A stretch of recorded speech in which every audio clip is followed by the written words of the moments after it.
I want to share with you some methods or ways of becoming less reactive and more proactive. Because being reactive essentially means you're a slave to external forces. And I don't know about you, but I like a good degree of freedom. I don't want my life determined by external forces. I don't want all of my decisions and actions to be determined by external forces. And if you're okay with that, if you want your actions, decisions, and entire life governed by external forces, you can turn this off right now. That's your choice, that's your path, to each his own.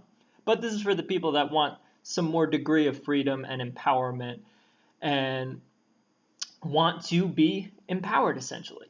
Want to be more proactive, because being reactive, it means, like I said before, you're a slave to external forces. So most people just watch the news constantly and they react to what's on the news. They check Facebook. They react to what's on Facebook. They check their emails constantly and they're reacting to their emails. Like, email is basically a list of other people's priorities and not your own. Like, anyone who is creating something doesn't check their emails often because it's distracting and it's what other people want from you. So the most productive people only check their email like twice a day. So think about that. When you're checking your email constantly, you're distracted by external forces and phenomena. And so this is the way that most people live. They live life in reactive mode, reacting to everything instead of being intrinsically motivated to do pretty much anything in their life.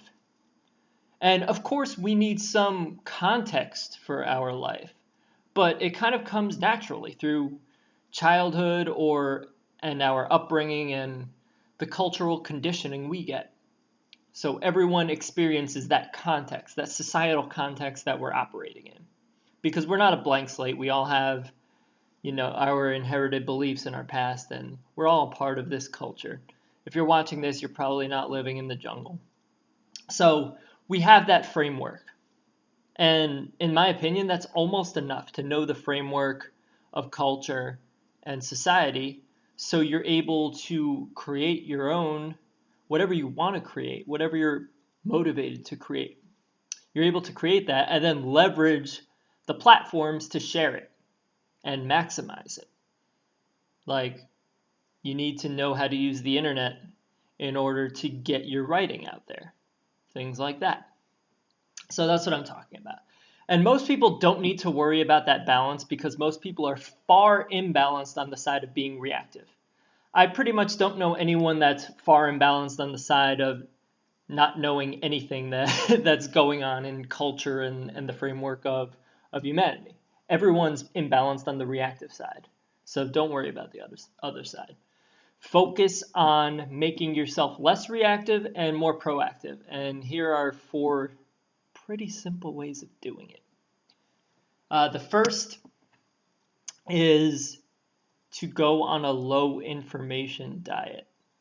And this is what a lot of successful entrepreneurial people talk about. Reducing your consumption of news, newspapers, all of that.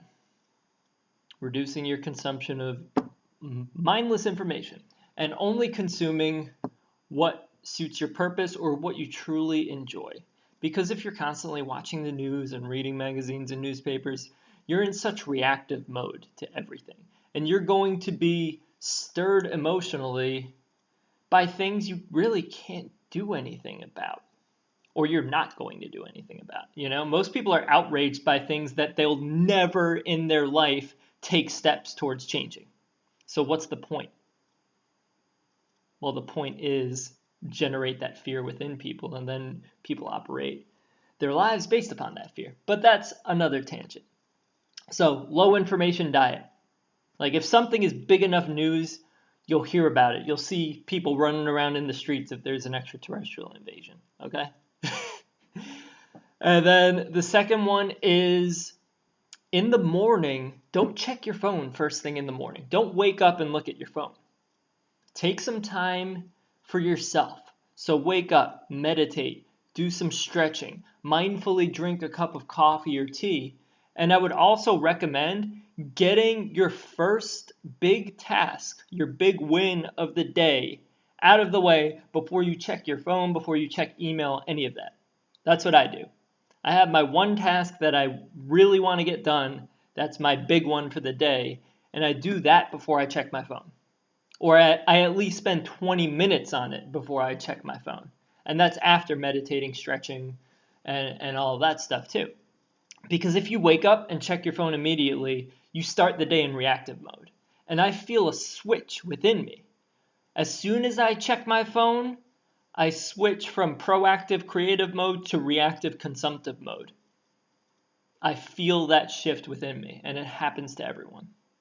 So be mindful of waking up and checking your phone or your email immediately, and try to get things done for you before you do that. And the third one is meditation. Meditation is pretty much a step that you can use for anything. It's that useful. It makes you more mindful. It allows you to tune into yourself. It allows you to be aware of your thoughts, your emotions, your body, all of that.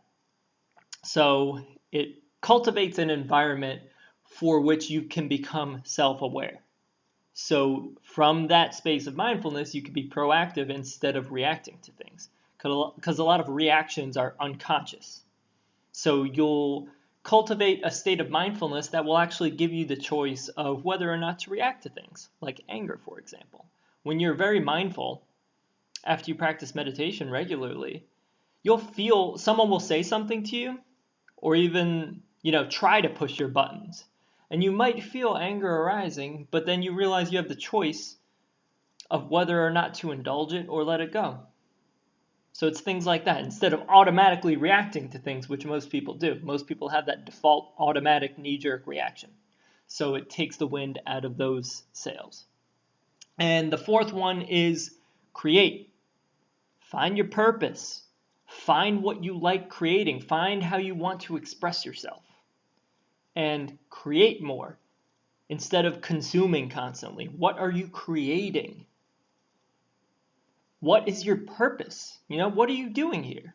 Are you here to just work at a job you don't necessarily like, pay bills, and die? Or do you want to create something beautiful? Do you want to express yourself? And I feel, and everyone that I've ever come across feels better when they're creatively expressing themselves. And creative is being proactive. You're going in and expressing what you're channeling from the inside out. Because no one's creating if you're just watching the evening news every night. You're just in reactive mode and you're flooding yourself with fear. So I would say take time to create every day. Find your creative outlet, find your purpose in life, and work towards that. It's that important. We're all creative beings. Don't think you aren't. And creativity takes many forms. It's not only just drawing or writing. It could be dancing. It could be architecture. It could be engineering. Anything. Find your creative outlet and work towards that. Life becomes much more fulfilling and happy when you do that.